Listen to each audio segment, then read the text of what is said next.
Hello and good morning friend, this is me Kumar Pankaj और crack now पर आपका हार्दिक स्वागत, हार्दिक अभिनंदन। क्विज नंबर 7 बीपीएससी 67वीं स्पेशल करंट अफेयर जिसमें नेशनल और बिहार को हम कवर कर रहे हैं, उसका क्विज 7 है। और 6 हम देख चुके हैं क्विज, जिसमें से 5 का पीडीएफ भी कल मैंने आपको दे दिया, जो लोग आप डिमांड कर रहे थे काफ़ी टाइम से। तो 5 का दे दिया है, अगले 5 का भी मिल जाएगा जैसे ही 10 हो जाएंगे। ठीक है। एक और न्यूज़ है आप लोगों के लिए कि आज से मैं एक हैशटैग 5 मिनट सीरीज चलाऊंगा जो कि बीपीएससी के लिए फोकस्ड होगी। जो भी चीज़ें ऐसी हैं जिनसे क्वेश्चन बहुत बनते हैं, हाईलाइटेड टॉपिक, उसको 5 मिनट में हम जल्दी जल्दी देखेंगे ताकि जो चीज़ें आपसे मिस हो जाती हैं मैं उनको कवर करा पाऊँ। और अगर आपने की हुई हैं तो रिवीजन हो जाए आपका 5 मिनट में। बहुत फ्रूटफुल वो वीडियो होगा। उसका एक वीडियो आज आपको 12 बजे मिलेगा, फिर अगले वीडियोस आपको रेगुलर मिलेंगे। टाइमिंग में आपको टेलीग्राम पर, यूट्यूब पे, दोनों पे अपडेट कर दूंगा कि एग्जैक्ट टाइमिंग उसके लिए क्या बेहतर होगी। आज का 12 बजे मिलेगा। ठीक है। तो चलिए शुरू करते हैं क्विज नंबर 7। फिर जो वीडियो वो आएगा आप उसको देख के समझ ही जाएंगे कि वो कितना इंपॉर्टेंट है। उस पर अभी यहाँ बात नहीं कर रहे हैं, बस इन्फॉर्मेशन देनी थी ताकि आप प्रिपेयर रहें उस बहुत ही fruitful crack now special video के लिए। कोसी मेजी नदी घाटी परियोजना के बारे में आपके डाउट थे और ये बहुत अच्छा पॉइंट और बहुत अच्छा क्वेश्चन भी बन सकता है यहाँ से, तो मैंने सोचा इसको कवर करें आज। कोसी मेची नदी घाटी परियोजना के बारे में आपको विचार करना है। ऑप्शन 1 है, यह परियोजना भारत की तीसरी सबसे बड़ी नदी जोड़ो परियोजना है। दूसरा है, इसमें कुल व्यय लगभग 4900 करोड़ रुपीस निर्धारित है, जिसमें बिहार सरकार और केंद्र सरकार का हिस्सा क्रमशः 10:90 के रेशियो में है। और थर्ड कह रहा है, ये परियोजना बिहार के कई सारे जिलों को कवर करेगी, जिसमें अररिया, पूर्णिया, किशनगंज और कटिहार जिलों को लाभान्वित करेगी। और ये जो जिले हैं ये पूर्णिया डिवीज़न में आते हैं। ऐसा ये क्वेश्चन में 3 बातें हैं और इनमें कहा गया सत्य कथन का चयन करना है। ठीक है। तो आराम से आप इस पर विचार करिए और फिर इसका आंसर करिए। मैं आपको आंसर बता दूंगा, तब तक आप इसको सोचें। मैं इंग्लिश में पढ़ देता हूँ। जो पर ये स्कीम चल रही है कोसी मेची, वो कह रहा है कि ये थर्ड लार्जेस्ट जो स्कीम है, थर्ड लार्जेस्ट प्रोजेक्ट है। दूसरी बात कह रहा है टोटल इसका एक्सपेंडिचर जो है 4900 यानी 4900 करोड़ रुपीस है, जिसमें बिहार सरकार 10% शेयर और केंद्र सरकार का 90% जो शेयर है यानी 4900 करोड़ में। और थर्ड है कि ये पूर्णिया डिवीज़न के कुछ जिलों को कवर करेगी। ठीक है। तो इसमें कौन सी सही बात है ये बताना है और सत्य कथन का चयन करना है। अब मैं आपको ऑप्शन दिखा देता हूँ कि ऑप्शन क्या क्या है। ठीक है। तो पहला है 1, 2, 3 यानी तीनों बातें सही हैं। दूसरा है 2 और 3 सही है। तीसरा है 1 और 3 सही है। फोर्थ है केवल 2 सही है। या ई है कोई नहीं याद है। कब आप लोग कहेंगे कि ये तो यूपीएससी जैसा क्वेश्चन हो गया है, बिहार में से नहीं पूछे जाते हैं, तो मैं मान सकता हूँ कि इतना बड़ा नहीं पूछा जाएगा, लेकिन इसमें से कोई एक स्टेटमेंट उठा के पूछी जा सकती है। तो मैंने इस स्कीम की और इस प्रोजेक्ट की एस्पेक्ट्स को ही ख़त्म कर दिया ये क्वेश्चन बना के कि कुछ भी पूछे, अगर आप इसको अटेम्प्ट कर देंगे तो फिर इससे जो क्वेश्चन बनेगा वो नहीं आपसे छूटेगा। ठीक है। तो चलिए, आपने अटेम्प्ट कर दिया होगा, मैं अब इसको क्वेश्चन को सॉल्व कर देता हूँ। तो ये जो परियोजना है ये तीसरी सबसे बड़ी परियोजना नहीं है, दूसरी सबसे बड़ी परियोजना है। ठीक है। सेकंड लार्जेस्ट है ये परियोजना कोसी मेची। ठीक है। केन बेतवा के बाद ये दूसरी सबसे बड़ी नदी जोड़ो परियोजना है। तो अगर आपने पहला सही किया था तो गलत बात है, ये तीसरी नहीं है, दूसरी सबसे बड़ी है। केन बेतवा पहली है। ठीक है। केन बेतवा उत्तर प्रदेश मध्य प्रदेश के बीच में है और ये कोसी मेची बिहार की है। ठीक है। चलिए, इसमें कुल व्यय 4900 करोड़ रुपीस है, ये बिल्कुल बात ठीक है। कल एक स्टूडेंट का डाउट भी आया था इस पे कि बिहार सरकार और केंद्र सरकार का हिस्सा 60-40 कई जगह दिया हुआ है, तो मैंने करंट में भी दिया है और ये कवर भी कराया। 1090 ही है, बिहार सरकार 10 और केंद्र सरकार 90, क्योंकि ये नेशनल प्रोजेक्ट बन गया है, अब ये राष्ट्रीय स्तर की परियोजना बन गई है। और जो राष्ट्रीय स्तर की स्कीम होती है उसमें केंद्र सरकार 90% तक परिव्यय का वहन करती है और स्टेट 10%।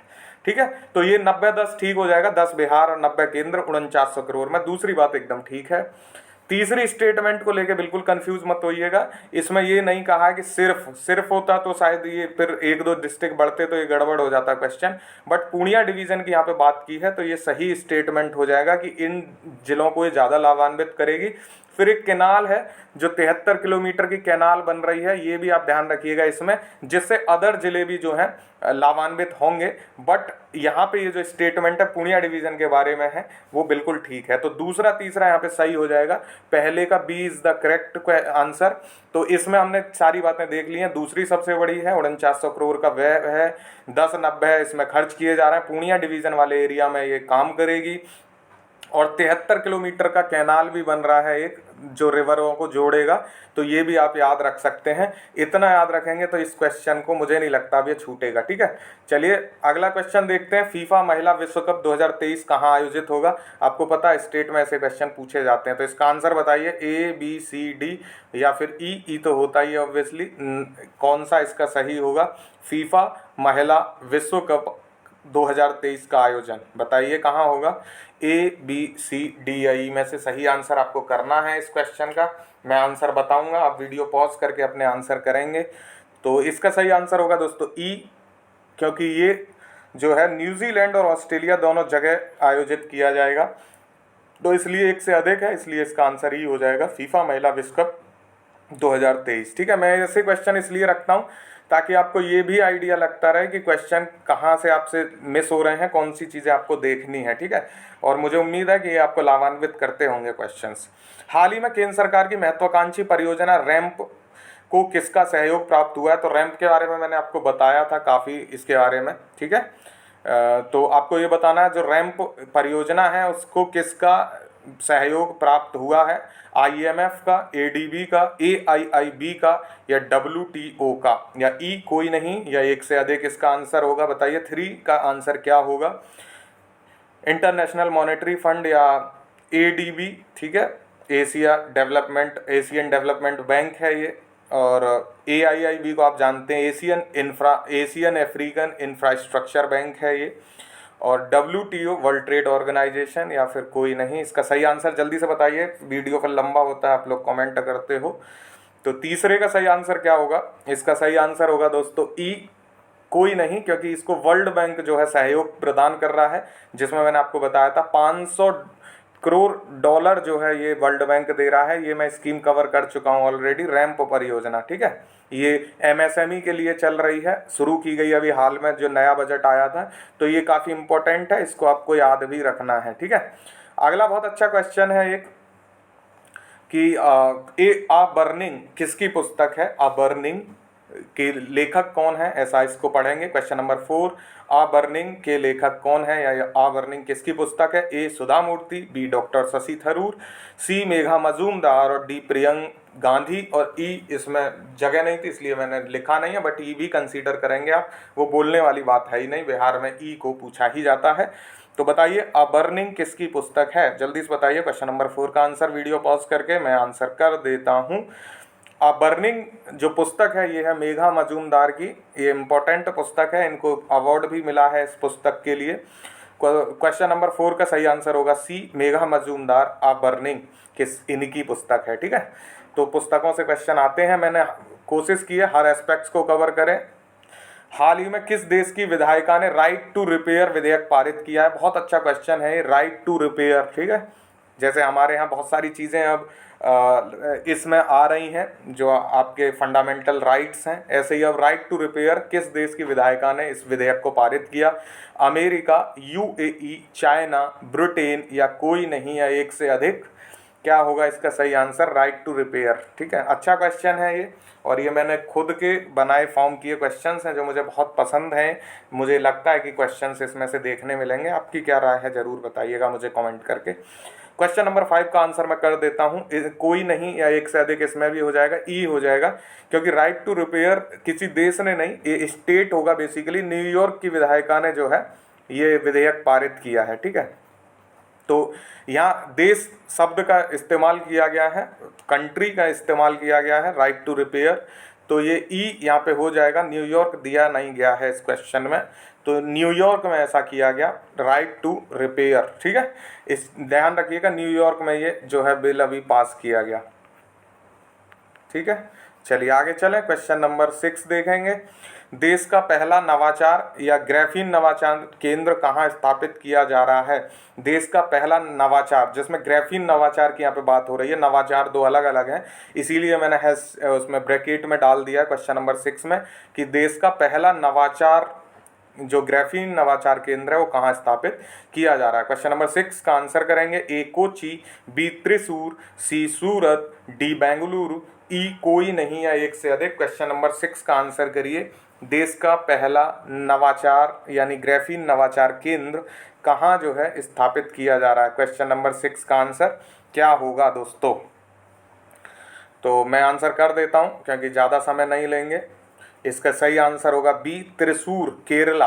ठीक है, त्रिशूर में देश का पहला ग्राफीन नवाचार केंद्र जो स्थापित किया जा रहा है त्रिशूर में। यहाँ सही आंसर बी हो जाएगा। क्वेश्चन आज के बताइएगा कैसे लगे आपको। कभी इजी हो जाते हैं क्वेश्चंस तो मैं थोड़ा सा, फिर वो क्वेश्चन इजी नहीं होते, एक्चुअली आपके पढ़े हुए होते हैं इसलिए आपको इजी लगते हैं। क्वेश्चन नंबर 7, जंगली जानवरों को कानूनी अधिकार देने वाला विश्व का पहला देश कौन है? अभी ऐसा किया गया है, जंगली जानवरों को कानूनी अधिकार दिए गए हैं, तो कौन ने देश ने ऐसा किया है?